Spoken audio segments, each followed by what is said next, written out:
He reached for the glass beside him and hurled it across the room. It didn't hit me, but it shattered loud enough to make the silence afterwards feel like thunder. "You're no longer part of this home," he snapped. And just like that I knew. The boy I raised, the one who once ran into my arms after school with sticky fingers and handmade cards, was gone. And the man who stood in his place had already chosen who this house belonged to. And it wasn't me. If I had known the wake would end with my own eviction, I would have poured the coffee into wine glasses and toasted my husband Calvin's ghost with a smirk instead of tears.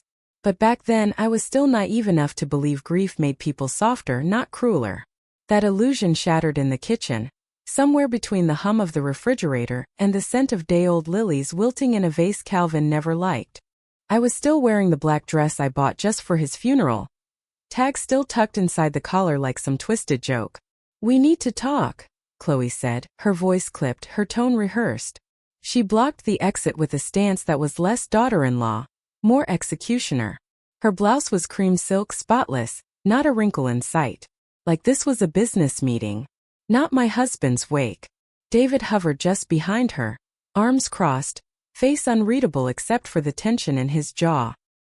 His shoulders looked too squared, like he was forcing himself to appear firm, strong, in control. But I knew that posture. It was the same one he used as a teenager whenever he was about to confess to something he knew would disappoint me. "I'm listening," I said, though I already knew in my gut this conversation wasn't going to end with a hug. "It's time," Chloe said. Just those two words. Not a trace of apology in them. "Time for what?" She exchanged a look with David. One of those silent agreements couples build over years. "It's time for you to move out," she said flatly, as if she were notifying a tenant about a lease expiration. I actually laughed at first, sharp and involuntary. "Is this a joke?" David shifted his weight and stared past me, toward the hallway where mourners had gathered earlier to remember Calvin. "You've been living here rent-free for 3 years. We think it's best you find something more sustainable." "Sustainable?" I repeated like the word had just been invented. "Yes," Chloe jumped in. "You've been through a lot. We understand. But this house, it's part of our future now. And respectfully, you're holding us back." The blow didn't land all at once. It started in my chest, tight then cold. Then a kind of numbness spread outward, until I couldn't even feel my hands braced on the edge of the counter. "This is my home," I said slowly. "Calvin and I built this life together. Every wall, every piece of furniture, every dent in the floor has a story. You're standing in my history." David looked down, and for 1 second I thought I saw something flicker across his face. Guilt? Uncertainty? But then it was gone, replaced with something steely and distant. "You'll be more comfortable with Aunt Maggie," he offered, like a real estate agent offering a downsized property. "Aunt Maggie has 13 cats and lives in a retirement complex. Then maybe a small condo near the church. Somewhere quieter. Slower paced." "Slower paced," I echoed. "You mean somewhere to fade away?" Chloe stepped closer, her perfume overpowering in the small space. "Look, we're not the bad guys here. This is just reality. David inherited the house. It's time to move forward. Time to make room for the next generation." My voice came out low even. "So you decided to clear me out with the casseroles still warm in the other room?" Chloe didn't flinch. "You'll get used to it. Most people your age eventually do." And then David picked up his glass of whiskey, the one he'd been sipping all afternoon while smiling hollowly at relatives he hadn't spoken to in years, and hurled it into the sink. The sound of shattering glass cut through the house like a scream. The room went dead silent. I didn't move. I didn't blink. He looked at me, face flushed. "You're no longer part of this home." Gasps came from the living room. I heard someone mutter something, then the awkward shuffle of feet backing away from what they just overheard. I turned to the sound, but no one came to my defense. Not one. The kitchen swelled with a silence so thick it nearly choked me. "I see," I said. My voice was quiet, but it landed harder than his glass. David didn't respond. Chloe had already turned back toward the hall, her heels clicking softly like nothing had happened. I didn't follow them. I didn't beg. I stood there for another full minute, breathing in the scent of dust, cheap wine, and something else, something rotting maybe. Grief turned sour. Family turned stranger. And then I walked out. No bags. No words. No goodbye. But I wasn't leaving empty-handed. What they didn't know, what David never bothered to check, was that my name was still on the deed. What they forgot, what Calvin never would have allowed, was that this home was never theirs to claim. And what they had just awakened in me, well, it wasn't grief anymore. It was resolve. The war had already begun. I didn't slam the door on my way out. That would have made it too easy for them. A dramatic punctuation mark, a clean ending. No, I left quietly. Deliberately. Like smoke curling under a doorframe, invisible but present. Lingering. It was just past 9 p.m. when I stepped into the cool night air. The sky had that heavy blackness you only see in the days after a funeral, when the whole world feels dimmed out of respect. But the house behind me? No mourning there. Laughter leaked through the living room windows. Soft jazz played from the speakers Calvin installed himself over a decade ago. They had moved on before his scent had even faded from the pillow. I walked down the driveway with nothing but the coat on my back and a single item in my purse. The key. Not to the front door. Not to the mailbox. To the fireproof safe. Calvin's safe. It was hidden beneath the floorboards of our old bedroom closet. Installed after his first heart scare. Bolted into concrete. He never talked about it much. Just gave me the code and told me, only open it if you need to protect what's yours. That moment had come. They thought they had taken everything from me. But grief has a long memory, and so did Calvin. What David didn't realize was that in legal terms, nothing had shifted. His name was on the will, yes. But the house? The property records had never been updated. Out of oversight. Maybe. But Calvin had never been sloppy. Not with money. Not with power. I walked 3 blocks before calling a cab. Didn't want anyone seeing me drive off. Especially not them. Not yet. I told the driver to take me to the Crestview Motor Lodge. A place with no questions and even less lighting. I'd kept a room there on and off during Calvin's chemo treatments, when I needed solitude between hospital visits and hospice arrangements. Back then it was just an escape. Now it would be headquarters. The motel room smelled like bleach and bad insulation. One of the lamps didn't work. The wallpaper peeled at the corners. But it had a bed, a lock, and just enough space to lay everything out once I retrieved it. The next morning I returned to the house while they were out.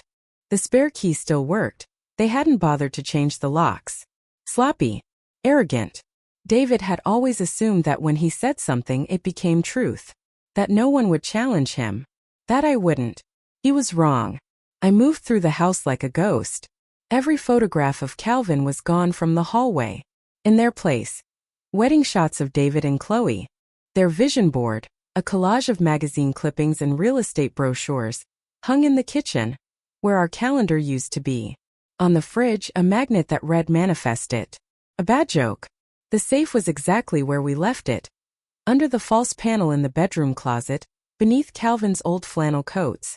I ran my fingers over the dial, breathed in, and entered the code. 03-26. The day we met. The click was mechanical. Precise. Intimate. Inside.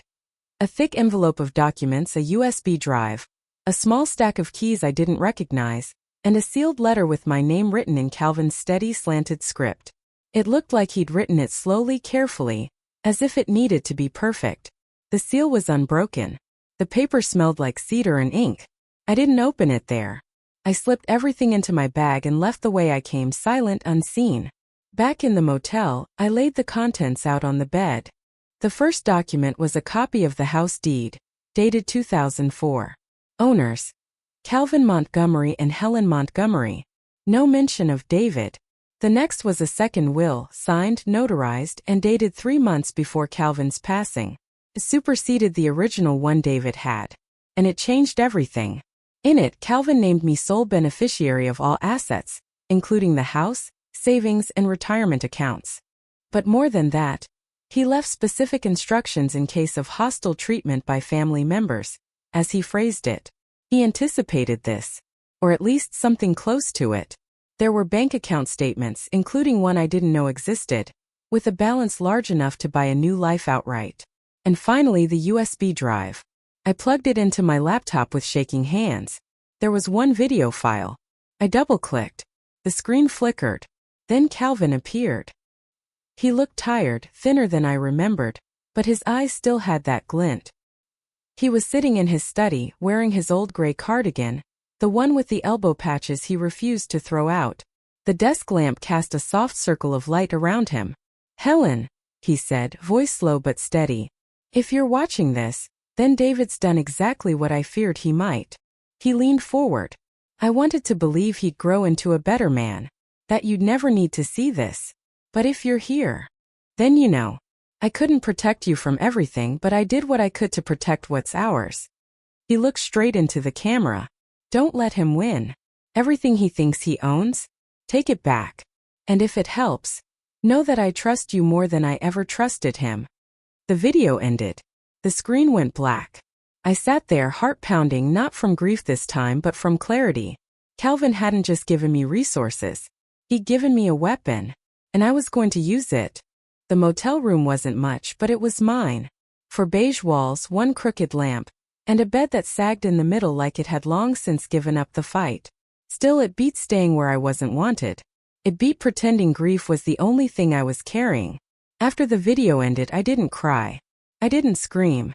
I just sat there with the screen still black in front of me, my hands curled around the sides of the laptop, as if holding on could keep Calvin's voice from fading. But it had already gone. Just like him.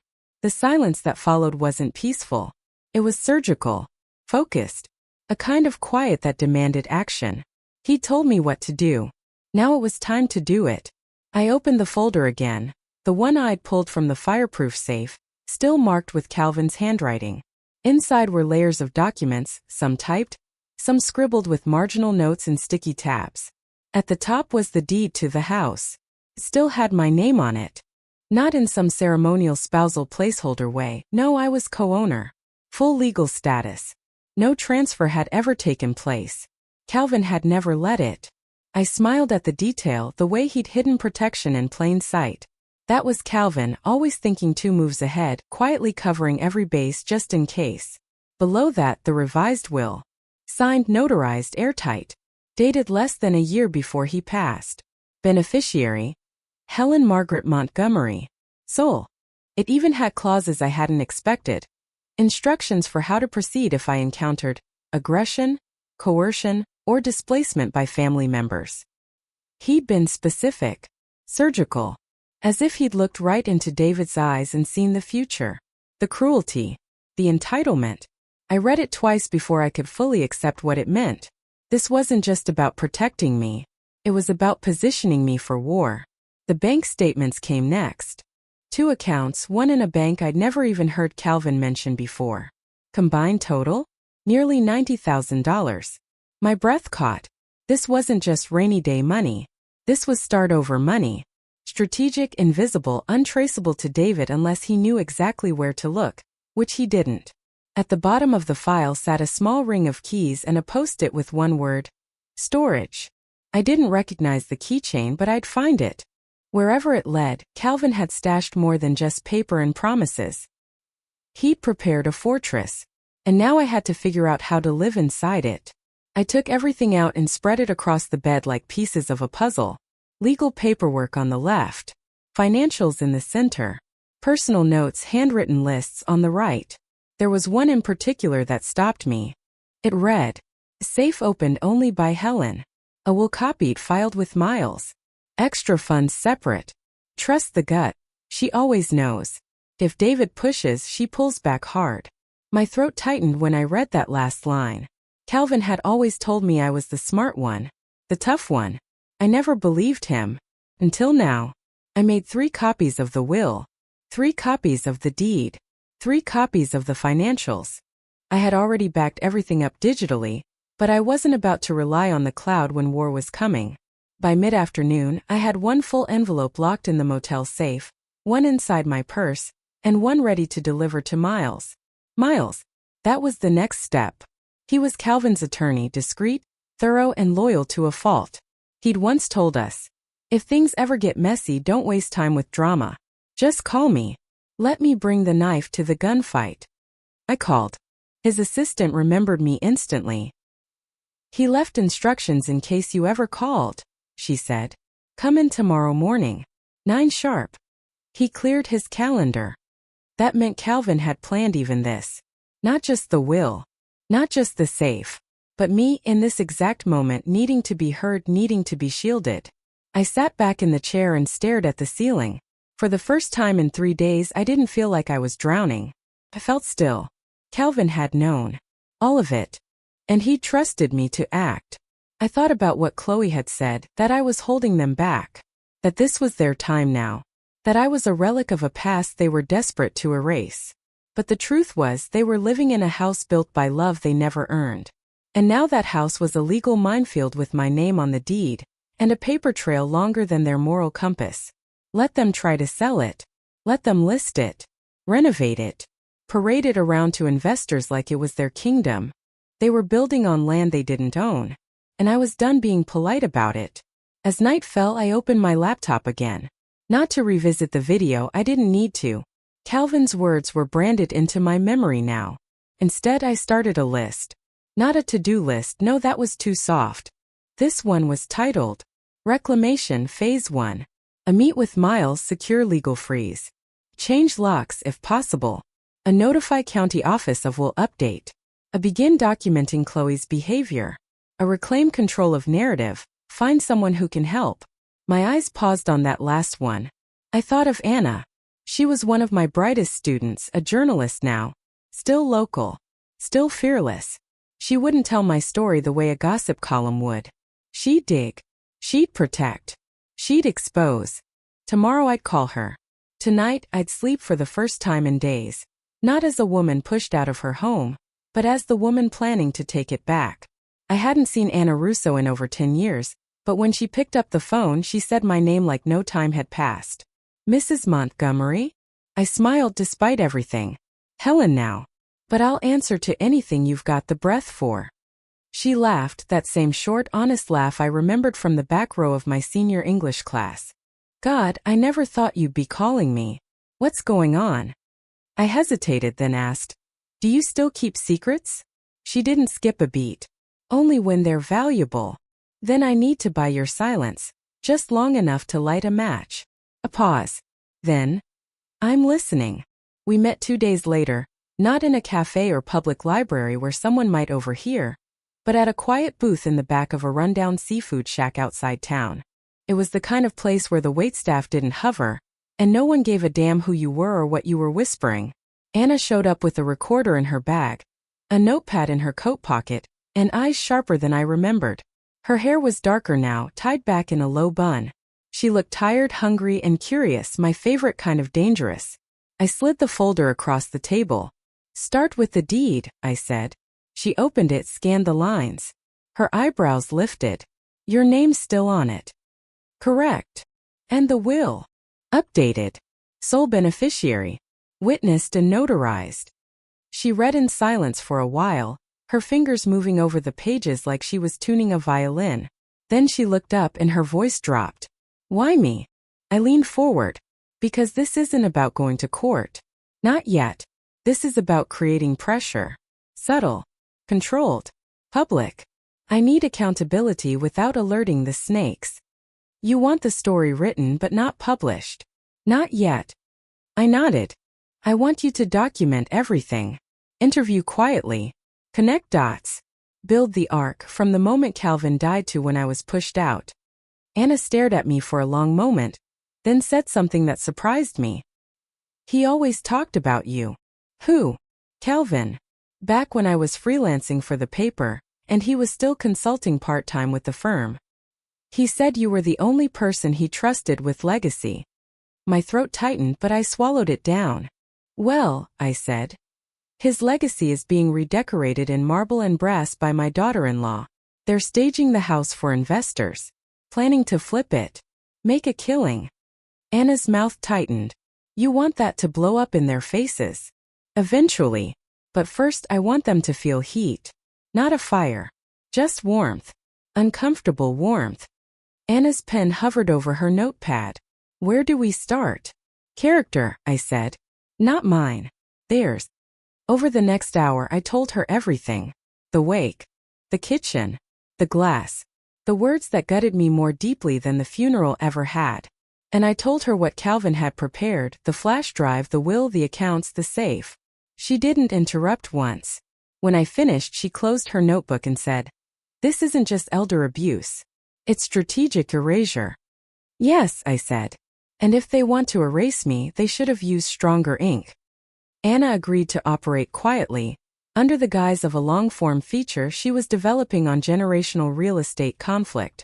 She'd collect quotes from neighbors, quietly request property records, even place a soft request to the county clerk for David's attempted renovations. And she would be there, silent, invisible, when the pressure started to build. The first story wasn't public, but she printed it anyway. One copy. For me. I read it back at the motel under the lamplight. The title was simple. Displaced by blood. When legacy becomes leverage. The opening line made my hands tremble. They told her she was no longer part of the home. What they didn't realize was, the home still belonged to her. The names weren't used. The location wasn't clear. But it captured everything, the betrayal, the silence, the quiet steel of a woman who had been pushed just far enough to push back. There was a power in seeing it printed.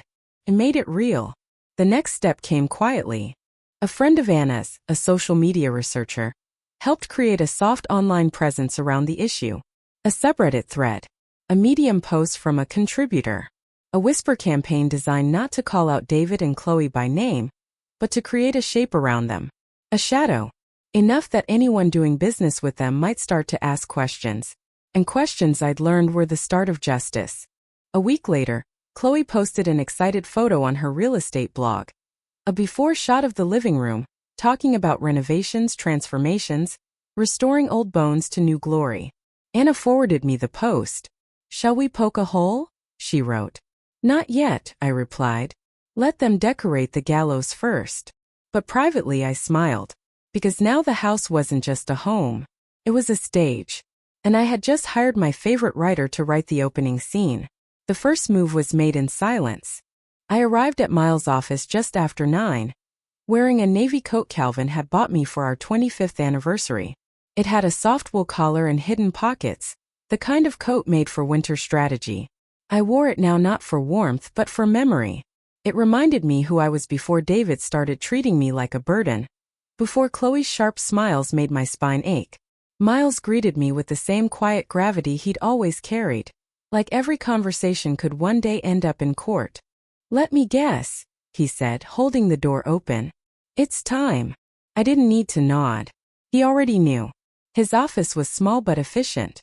Bookshelves lined the walls, each one packed with case files, estate codes, and enough legal armor to outfit an army. I handed him the folder, Calvin's folder, and sat down. "Is this the latest version?" he asked. "It's the only version," I said. "The rest is fiction." He spread the papers out across his desk like a general studying battle maps. "Deed still in your name. Will supersedes previous. Witnessed, notarized, and filed here." He looked up. "They're going to lose." "Not yet," I said.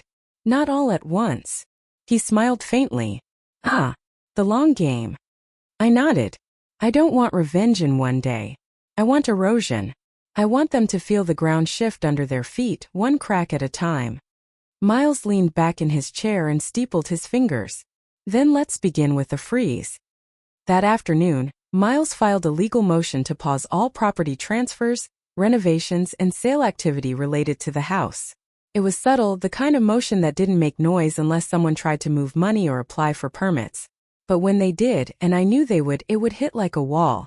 Next, we filed an affidavit of intent to pursue elder abuse charges if evidence emerged that I was coerced or displaced under false pretenses. We included a copy of Calvin's recorded message. Not the entire video, just the segment where he voiced concern about David's behavior and his decision to shield me from it. Miles worded the motion masterfully. Based on documented fears of financial coercion and verbal displacement, the surviving spouse seeks temporary legal protection over all jointly held assets and reserves the right to pursue damages under state elder abuse statutes. It was surgical, elegant, and legally binding. They won't know this hit them until they try to pull a permit, Miles said, tapping the motion with one finger. And by then it'll be too late. When I left his office, I didn't feel victorious. I felt precise. This was what Calvin had built for me, not just safety but strategy. A way to hold the line without stooping to cruelty. I walked 2 blocks to the courthouse and watched people come and go. Paper pushers. Plaintiffs. A young couple arguing over a parking ticket. No one noticed me. Perfect. That evening, I sat in my motel room and made a second list. Queen's Gambit Week 1. A legal freeze filed. Affidavits submitted. A watch for permit activity. A prep response to pushback. Contact the building inspector's office. A monitor social media for renovation updates. Chloe had been teasing her redesign on Instagram. Pastel mood boards, marble countertop samples. A post that read, "Manifesting our forever home." It was laughable. They thought they were building an empire. They didn't realize they were renovating a battlefield. 2 days later, the first crack appeared. Chloe posted a photo of herself in a hard hat, standing in front of the house with a contractor. Caption: "So excited to finally start demo next week." Hours later, the post was deleted. Anna texted me. They hit the freeze. Someone told them it's under legal dispute. Chloe's throwing a fit on her backup account. I smiled. That was the first wall. Then came the email from David. It was short. Terse. "Mother, I'm told there's been some confusion regarding the property paperwork. I've been advised to reach out to you directly before we proceed further. Please let me know how you'd like to resolve this amicably. David."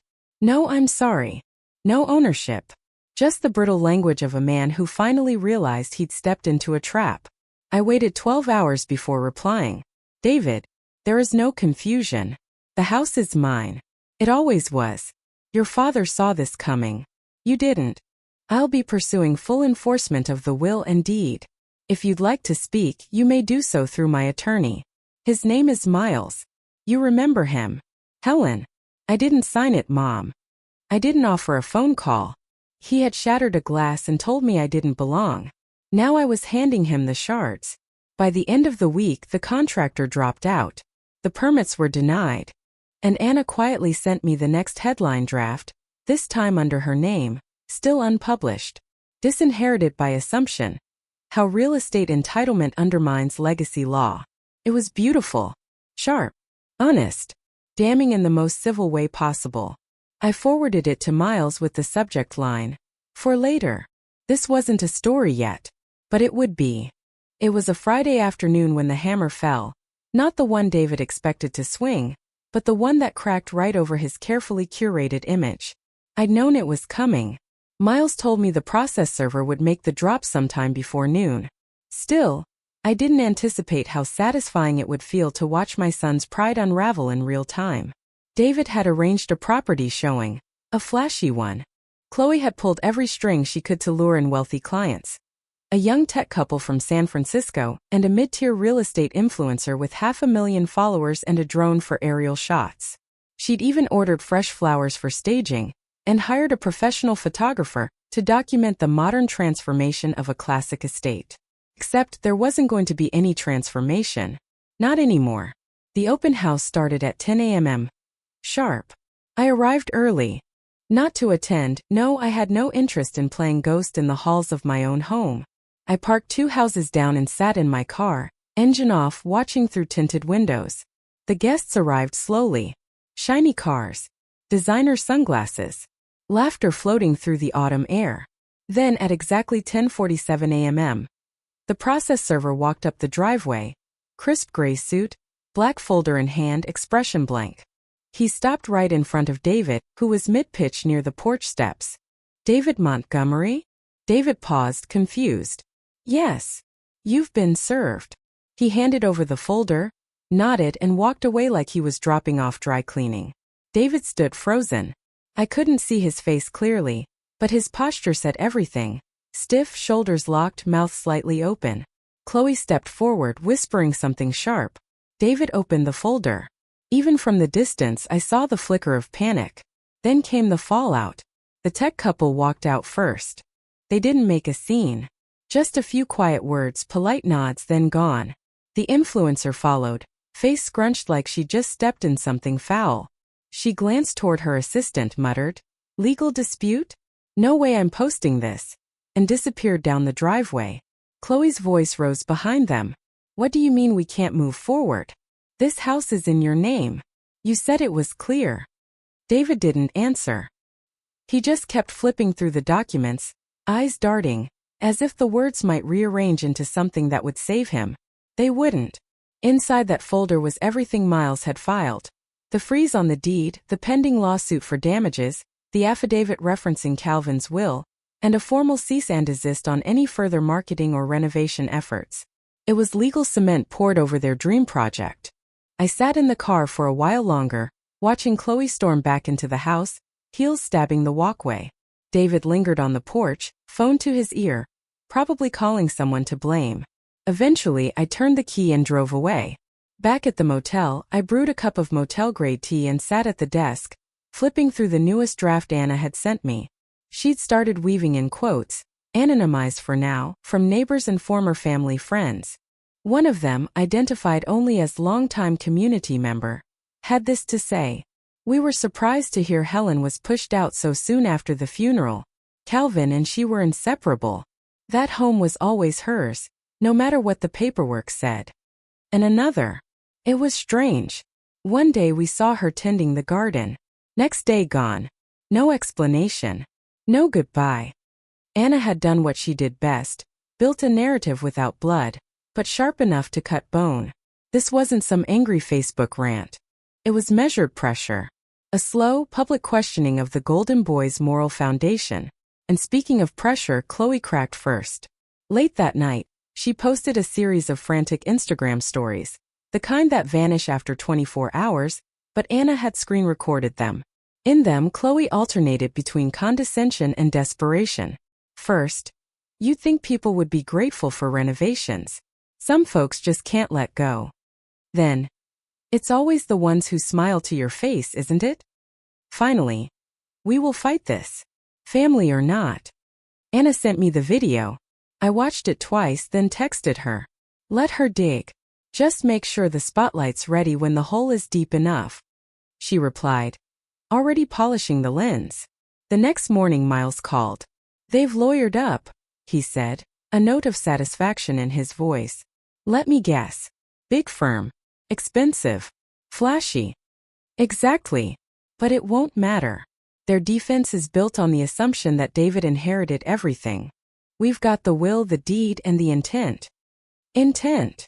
Calvin's recording," Miles said. "And the clause he wrote about financial coercion. It's not just a paper trail. It's a warning he tried to leave for the court, should this ever go sideways. And now it has." "Oh, it's sideways as hell," Miles said. "But we're standing upright." That day, I printed a fresh copy of the legal motion, folded it neatly, and placed it in my purse. I didn't need to show it to anyone. Not yet. But I liked the weight of it there, the quiet gravity of justice waiting. David had thrown a glass and declared me no longer part of the home. Now he was watching the foundation crack under the weight of his own arrogance. The Golden Boy was falling. And I wasn't even done yet. They always thought I'd settle for silence. That I'd take the insult, the shove, the metaphorical eviction and disappear quietly into some assisted living corner of the world. Knit scarves. Water plants. Fade. But I didn't fade. I froze their plans in midair. Shattered the image of their perfect project home. And now, I was coming for the rest. It started with a letter. Miles helped me draft it. Calm, brutal, and legal to the bone. It outlined a formal lawsuit. 1 count of emotional distress, 1 count of attempted unlawful eviction, and 1 count of inheritance interference. We attached the revised will, the deed, and 2 notarized statements, one from Calvin's video testimony and one from a neighbor who overheard the shouting that night in the kitchen. David's words had stuck in her mind. "You're no longer part of this home." She remembered them clearly because, as she put it, I'd never heard a son speak to his mother like that. Ever. That letter was the fire. But what I offered next was the extinguisher. Miles called their attorney directly. "No grandstanding, no games. My client is prepared to pursue this publicly. She has every legal right to the estate, including the house, And she has documentation showing that David and Chloe attempted to pressure her out despite that. A pause. Then the bait. However, Miles continued, she's also willing to settle. The terms were simple. I would drop the lawsuit. I would remove the freeze. I would step away from the house completely. In exchange, David would sign over everything he inherited from Calvin. Not just the physical property, the stocks, the retirement accounts, the secondary car, even the life insurance Calvin had quietly named David as partial beneficiary on when he thought they might finally reconcile. I wanted it all. Every dollar. Why not just take the house and move in? Miles had asked me the night before we filed. Because that's what they'd expect, I said. They'd paint me as bitter, grieving, stuck. What are you then? Free, I said. But not stupid. I'll take their future, not the wallpaper. It took 3 days for the reply to come through. A curt email from their attorney. My clients are open to discussion. Please submit formal settlement terms. They were shaken. They had no idea how deep the paper trail went, or how loud Anna's quiet media storm could grow if I gave the word. Even if they thought they had a case, they couldn't afford the heat. Chloe's real estate brand had already lost 2 partnerships since the permit freeze. David's consulting work? Drying up. Rumors had begun swirling. Not public accusations, just enough whispering to make potential clients uncomfortable. It was working. Anna, meanwhile, was still documenting. The next piece was ready, still unpublished but blistering. Inheritance interrupted. How quiet matriarchs reclaim power. It quoted a source, a legal professional close to the case, who said this. Sometimes silence is a shield. But for women like Helen, it's also a sword. I read it 3 times. Then I sent Anna a single word. Soon. The settlement meeting was virtual. No fanfare. Just 4 boxes on a screen. Me, Miles, David, and their lawyer. Chloe didn't show. David looked smaller than I remembered. Paler. The man who once threw a glass in anger now looked like someone clinging to the edge of a cliff. He didn't speak at first. Just stared as his lawyer summarized the terms. When he finally unmuted, he said, "You really want to destroy what's left of this family?" I stared straight into the camera. "You did that when you threw me out of the house I helped build." He looked away. I was angry. "I didn't mean it." "You meant every word," I said. "You and Chloe both. You didn't just want me gone. You wanted the last piece of Calvin gone too." Miles cleared his throat. "Let's stick to the agreement." David signed. I watched the electronic ink appear on my screen, black and final. It was done. Everything Calvin left him now belonged to me. I didn't cry. I didn't gloat. I just closed the laptop and let the silence settle. Later that night, I walked to the edge of the motel parking lot and stared up at the sky. There was no moon, just a spill of stars across the dark, like salt scattered across black silk. I'd done it. Not out of spite. Not even for vengeance. But for balance. For justice. They took my home. I took their legacy. And now? I had choices. The for sale sign went up on a Tuesday. 3 days after the settlement ink dried. 2 days after I took full legal possession of the house. 1 day after I changed the locks and walked through what used to be our home. Now silent, sterile, and stripped of everything personal. No more Calvin's photographs. No more gardening boots by the back door. Even the hand-painted ceramic mug I'd kept for 30 years was gone. Chloe's fingerprints were everywhere, those sleek countertops, gold light fixtures, a modern chandelier that hung like a noose over the dining table. They'd gutted the soul out of the house, thinking they were building a masterpiece. I was going to sell it for parts. But not quietly. I called Anna first. "I'm ready," I said. "You want the story out?" "No. I want the sale out. Loudly. Publicly. Ruthlessly." She laughed. "It's already in the drafts folder." We worked fast. Anna ran a front-page digital feature in the lifestyle section of a popular local blog. Legacy reclaimed. A home with history hits the market. The article didn't mention names. But it didn't need to. It painted the picture. A historic property, held for decades, returned to its rightful owner under extraordinary legal circumstances. The details were vague, but suggestive enough. Chloe saw it within hours. How do I know? Because her burner Instagram account, The one Anna had been quietly monitoring for weeks, exploded with posts, screenshots, rants, claims of sabotage, hints of legal threats. She tried to poison the well, claiming elder manipulation and emotional blackmail. But without proof, without standing, and without Calvin's name backing her, she was just a woman screaming into a void she'd created. The auction date was set for the following Friday. I didn't list it traditionally. I held a private viewing event, invitation only. Select investors, real estate collectors, a few out-of-towners who specialized in buying up properties with interesting histories. The invite hinted at drama, legacy, and a once-in-a-lifetime asset acquisition. It was like dangling raw meat in a shark tank.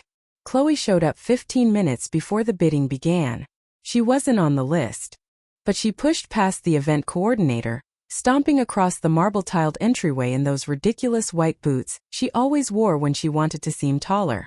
"This is a joke," she hissed, cornering me by the staircase. "You don't even want this place. You're just trying to humiliate us."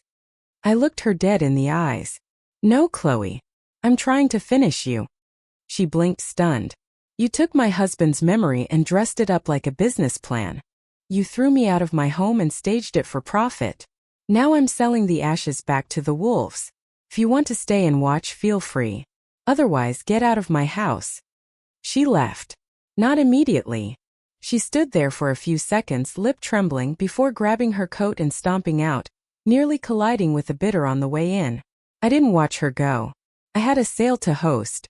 The bidding started modestly, just above market. But it didn't stay there long. The legal history intrigued them. The renovations added flash. The whisper of scandal made it exclusive. Within 30 minutes, the house had 6 offers. By the end, it sold for double what Chloe and David had once bragged it might fetch after a proper flip. I signed the sale papers that night at Miles' office.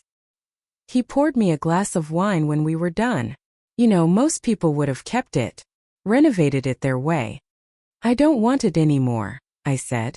"It's not a home. It's a crime scene with marble counters." Miles raised his glass. "To survival." I clinked mine against his. "To annihilation." The funds cleared within 72 hours. I donated a portion to a local domestic rights nonprofit. Another portion went into an annuity. The rest, enough to start fresh, went toward something else. Something quiet. Coastal. Far away. Chloe tried to have the sale reversed. She filed a complaint claiming I had hidden the property's legal conflict from potential buyers. What she didn't know was that Anna had already published a second piece on the sale, this time quoting sources and stating in no uncertain terms that the home had passed legally and rightfully into my hands before it hit the market. The buyers knew. They just didn't care. The scandal added value. Her complaint was tossed out in 2 weeks. David never called. Never emailed. The silence was deafening and perfect. The last thing I did before I left was visit the empty house one more time. The walls were bare. The echoes louder than ever. There was something sacred about an emptied house. A silence that held the weight of everything that had happened within its walls. You could almost hear the past shuffling its feet, unsure where to stand now that it had no furniture to anchor it. I stood in the living room, the late afternoon light pouring in through the window panes. Calvin had once scrubbed himself, muttering about streaks and cheap glass cleaner. It had been weeks since the auction. The sale had finalized. The funds were mine. The keys were no longer my responsibility. And yet, I had to come back. One last time. Closure doesn't come in papers or numbers or final signatures. Comes in ritual. In saying goodbye with your hands. I set the paint can down on the dusty floorboards. Red. Deep red. Like memory. Like blood. Like the color of fury when it's cooled just enough to become resolve. The brush was old, stiff. I dipped it into the can and stepped up to the living room wall. The one where our family photos once hung. Birthdays. Christmases. Calvin's retirement party. All gone now. All boxed and buried in someone else's life. But this wall still remembered. And I wanted to leave something it could keep. In broad strokes, I wrote the first line. This house was built with love. Calvin and I built it. Piece by piece. Sunday morning coffee in the kitchen. Late night laughter in the hallway. Whispered apologies on the staircase after arguments. It wasn't just a house. It was the record of two lives slowly intertwined until neither of us could remember where one ended and the other began. Then came the second line. Burned by greed. Chloe and David didn't just move in, they colonized it. Erased us. Replaced warmth with staging, memories with tile samples. They didn't want a home. They wanted a trophy. And when I didn't fit the picture, they smashed the frame and threw me out of it. I stepped back. Then I painted the final words. Reclaimed by memory. Because in the end, I hadn't fought for square footage. I'd fought for truth. For legacy. For the right to say I was here. I mattered. You do not get to erase me just because I'm inconvenient to your ambition. The red paint dripped slightly and I let it. It looked raw. Honest. A final word written in the bones of the house. I cleaned the brush with motel soap in the kitchen sink. The running water hissed like the last breath of something that didn't want to be exhaled. Then I turned it off and let the silence rush back in. On my way out, I left the paint can sitting in the center of the room. Uncapped. A warning. A time capsule. A message to whoever stepped through next. They'd see the words. They'd wonder. And maybe, just maybe, they'd feel the house watching them. As I pulled the door shut behind me, I didn't feel like I was walking away. I felt like I was finishing a sentence. I took the long way back to the motel, past the old park Calvin and I used to walk through when David was small, past the library where I taught poetry classes on Tuesday nights, past the diner with the chipped mugs and burnt coffee we both swore we hated but always returned to. The town looked smaller. Not because it had changed, but because I had outgrown the version of myself who once believed she had to stay here to be whole. That night I went through the last of my things. Not just motel clutter, but the emotional residue I'd been dragging with me since that day in the kitchen. The glass, the yelling, the line David drew between me and the life I had built. I tore up old papers I didn't need, canceled the P.O. box I'd been using, and for the first time in a long time I didn't just make a list. I made a plan. Tomorrow I would leave this place. But tonight I wrote letters. To myself. To Calvin. To the house. Not to say what had already been said, but to put down the last words I'd been holding. To the house. You weren't just walls. You were a witness. You held my best years, my hardest nights, and everything in between. I hope someone kind lives in you now. I hope they ask who painted that message on the wall. I hope you tell them. To Calvin. You were right. About everything. About him. About me. You saw this war coming and left me the map. I didn't just follow it. I drew new lines on it. I won because of you. I survived because of me. I miss you. But I think you'd be proud. To myself. You didn't go quietly. You didn't break. You became steel when they expected sand. You were never a victim.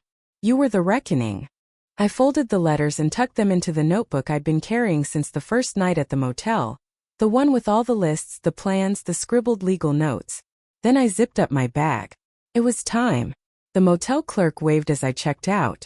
He didn't know what I'd done. No one here did. But somewhere behind me, in a house that now belonged to someone else, was a red message drawing on a cold wall.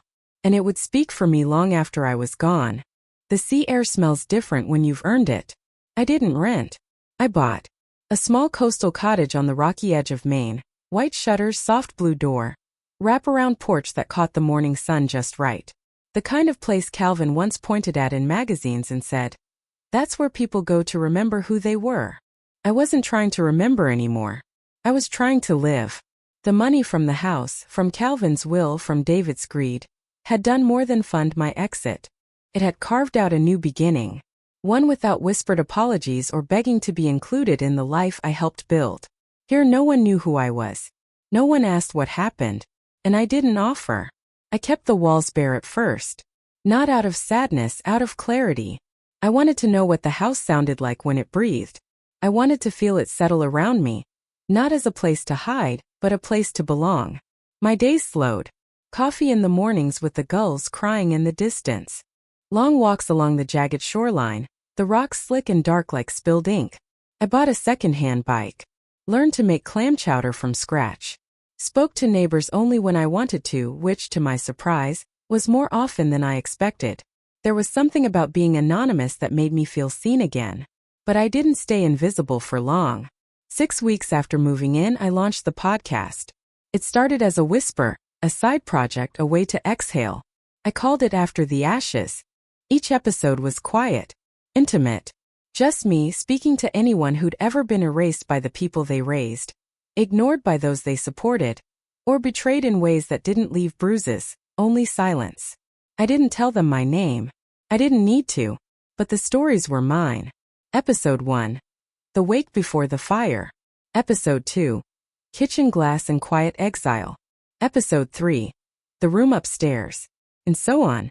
Not every listener knew they were hearing a revenge story. Some just thought it was memoir. Others called it therapy. But the messages started to come, women in their 60s, 70s, even 80s. Messages like, I thought I was the only one. You said the thing I've never said aloud. My daughter did the same. I never knew what to do until now. It wasn't just a podcast. It was a map for the women who came after me. One night, after recording a segment called The Deed They Forgot to Check, I sat on the porch and watched the sky darken over the ocean.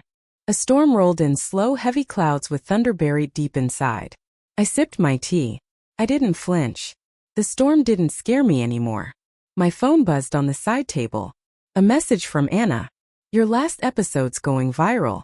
Someone recognized the quote on the wall. I laughed. Not out of joy but satisfaction. So it had reached them. Good. Maybe David would hear it and realize I was never the ghost in his story. I was the author. The editor. The one who wrote the ending. Maybe Chloe would see it and understand that red paint doesn't wash out of walls. Not really. And maybe they'd both think twice before trying to burn down someone else's legacy again. I put the phone down. Let them simmer. I had better things to do. I had a garden to build. The cottage came with a small patch of soil out back, choked with weeds, brittle with neglect. But I didn't mind. Calvin and I had once built a garden out of clay and rock. This would be no different. I started with lavender, then tomatoes, then peonies, not because they were easy but because they were stubborn. Like me. By mid-spring the soil was soft again, fertile, ready to bloom. And so was I. I kept a single photo of Calvin in the cottage, not on display, but tucked inside the cupboard behind my tea canisters. He was laughing in it, mouth wide open, eyes crinkled at the edges. That's the man who left me a plan. That's the man who made sure I'd never be powerless again. I whispered to him sometimes, just a simple "you were right," and then I'd get back to work. The revenge was never about hate. It was about memory, about reclaiming what was mine, about refusing to vanish when someone else decided I no longer fit their vision. If you're reading this or listening or watching from afar, I want you to know this. You're allowed to fight back. You're allowed to hold the line. You're allowed to burn what doesn't serve you and plant something better in the ashes. Because legacy isn't about who inherits the house. It's about who survives it. And I did.